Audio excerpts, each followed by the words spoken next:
Hope you guys are doing well. Welcome back. So in this video, I'm going to show you that how you can create an Instagram story on Adobe Express. So let's start. So first of all, what we have to do, we have to open the Google Chrome, and after opening the Google Chrome, as you can see, I have opened the Adobe Express. You have to open that, and then simply you have to click on this option, Instagram story. So we have to click on the Instagram story. So as you can see, after clicking on Instagram story, you will be able to see a lot of templates here.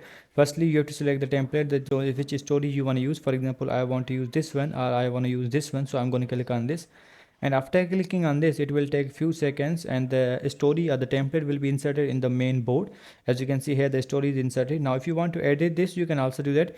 You have to select the element, that which element you want to edit. As you can see, I have selected this. Now if you want to change the font style, if you want to change, these settings are also provided here.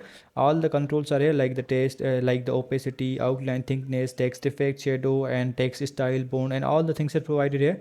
You just need to select that and make changes on them. If you want to change this, you can also do that. You have to click on this. As you can see, remove background, erase, generate effect, and all the options are provided here.